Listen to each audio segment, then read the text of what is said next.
My concept is the discussion between opioids as an issue within America and how we're not really doing anything to fix that problem. I feel like I really want to do something, because at WC we're all in a bubble. I said this last year too, because we're still in a bubble. But at WC we're all in a bubble, and it's like I kind of want to pop that bubble so that people really see what's going on. If I were a person in power, one, I would go to the source. I would try to end poverty, because we could actually fix poverty in underprivileged areas, but no one's really doing it.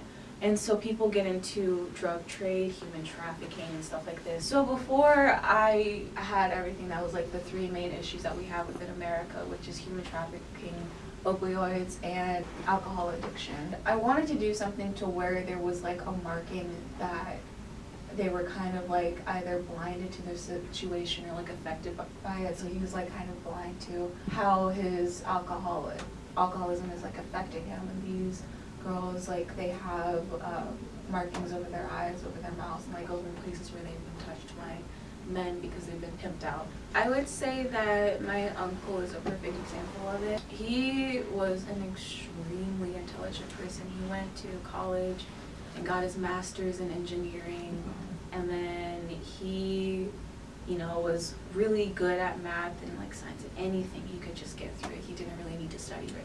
He could get into any company and probably start his own business. But instead, he was so attracted to becoming what he called a farmer for marijuana. And so he got into, growing marijuana. He didn't have a job, and he was living at his girlfriend's house, who was one of my favorite cousins. And so he got arrested for that. Instead of, getting out of prison, realizing that this thing is ruining his life and ruining his relationship with his girlfriend, it was just really fascinating, because he didn't go and, get help for himself.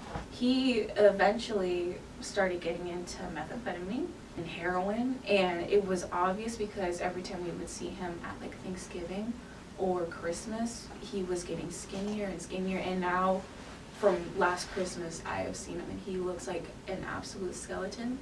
He only comes to these things because he needs food, and his mom, like, she's just kind of feeding him this and not really actually trying to get him help at all. It's ruined his body. It's just, I want to like show him pictures before that he's taken with his daughter and his son, and show him how, much better he looks before he got into like these heavy drugs. I mean, of course it's gonna take a lot, because people who are addicted to those things, it's not easy to get off of them. So I just want to show people that there are people like that in this world, and no one's really contributing to get them some real help.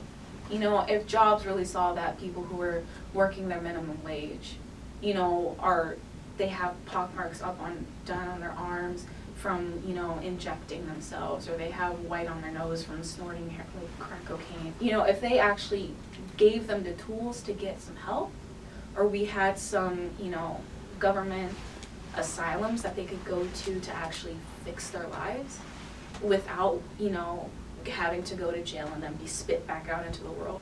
That's kind of what I want in society.